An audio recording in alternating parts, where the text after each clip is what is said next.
Good morning, everybody. It is Monday, November 16th, and today we are going to start reading a couple of our Greek love myths. So we went over some of our mythology elements last week, and we read a myth from around the world, as well as we read a Native American myth.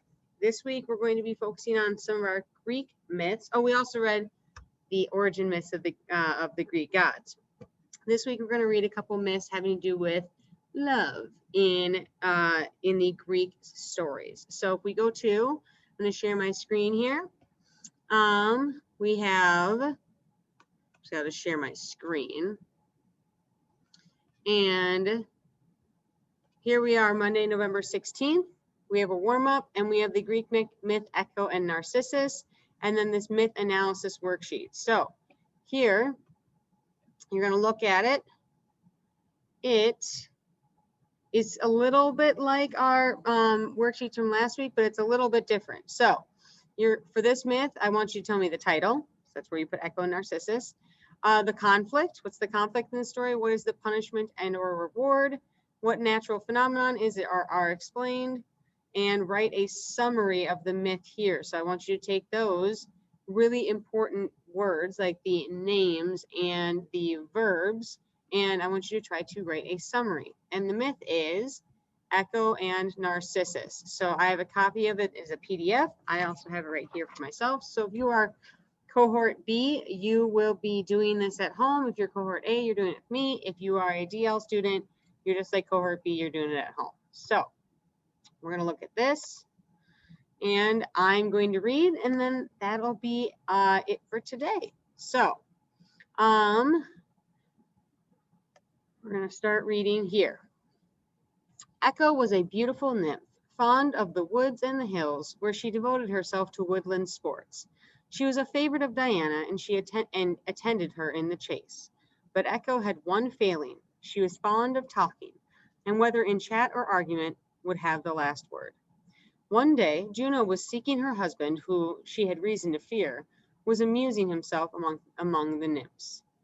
Echo, by her talk, contrived to detain the goddess till the nymphs made their escape. When Juno discovered it, she passed sentence upon Echo in these words: "You shall forfeit the use of that tongue with which you have cheated me, except for one purpose that you are so fond of. Reply. You shall still have the last word, but no power to speak first." This nymph saw Narcissus, a beautiful youth, as he pursued the chase upon the mountains. She loved him and followed his footsteps. Oh, how she longed to address him in the softest accents and to win him to converse. But it was not in her power. She waited with impatience for him to speak first, and had her answer ready. One day the youth, being separated from his companions, shouted aloud, "Who's here?" Echo replied, "Here." Narcissus looked around, but seeing no one, called out, "Come." Echo answered, "Come." As no one came, Narcissus asked again, "Why do you shun me?" Echo asked the same question. "Let us join one another," said the youth.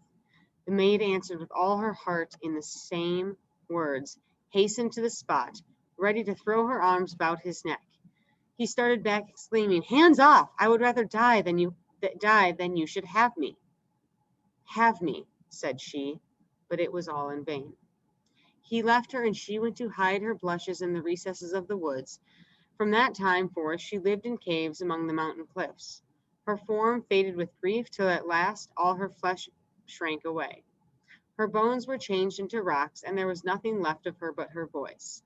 With that she is still ready to reply to anyone who calls her, and keeps up her old habit of having the last word. Narcissus' cruelty in this case was not the only instance. He shunned all the rest of the nymphs, as he had done for Echo. One day a maiden who had in vain endeavored to attract him uttered a prayer that he might sometime or other feel what it was to love and meet no return of affection. The avenging goddess heard and granted the prayer. There was a clear fountain with water like silver, to which the shepherds never drove their flocks, nor the mountain goats resorted, or any of the beasts of the forest. Neither was it defaced with fallen leaves or branches, but the grass grew fresh around it, and the rocks sheltered it from the sun. Hither came one day The youth, fatigued with hunting, heated and thirsty. He stooped down to drink and saw his own image in the water, and thought it was some beautiful water spirit living in the fountain. He stood gazing with admiration at those bright eyes, those locks curled like the locks of Bacchus or Apollo, the rounded cheeks, the ivory neck, the parted lips, and the glow of health and exercise over all. He fell in love with himself. He brought his lips near to take a kiss. He plunged his arms to embrace the beloved object. It fled at the touch, but returned again after a moment and renewed the fascination. He could not tear himself away. He lost all thought of food or rest while he hovered over the brink of the fountain, gazing upon his own image. He talked with the supposed spirit. Why, beautiful being, do you shun me? Surely my face is not one to repel you. The nymphs love me, and you yourself look not indifferent upon me. When I stretch forth my arm, you do the same, and you smile upon me and answer my beckonings with the like. His tears fell into the water and disturbed the image. At last he saw it depart. As he saw it depart, he exclaimed, Stay, I entreat you. Let me at least gaze upon you, if I may not touch you. With this and much more of the same kind, he cherished the flame that consumed him, so that by degrees he lost his color, his vigor, and the beauty which formerly had so charmed the nymph Echo. She kept near him, however, and when he exclaimed, Alas, alas, she answered him with the same words. He pined away and died, and when his shade passed the Stygian river, it leaned over the boat to catch a look of itself in the waters. The nymphs mourned for him, especially the water nymphs, and when they smote their breasts, Echo smote hers too. They prepared a funeral pyre and would have burned the body, but it was nowhere to be found, but in its place a flower, purple within and surrounded by white leaves, which bears the name and preserves the memory of Narcissus. All right, that is our myth for today. And your exit ticket has to do with the natural phenomenon or phenomena that is explained in this myth. There's one really big one, and then there's another one that you might not be familiar. So there's actually two natural phenomena explained in this myth. Okay?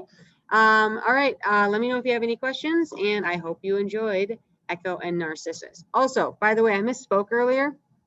This is actually technically a Roman myth. These are Roman names, but it's in kind of our general collection of Greek and Roman mythology. I forgot to mention that this is actually the Roman version of it, because Juno and Bacchus are Roman names. But anyway, it still comes from the Greek histories, and we're going to talk more about how the Greek and Roman mythologies are connected. But yeah, so exit ticket, natural phenomena for Echo and Narcissus. Have a great day.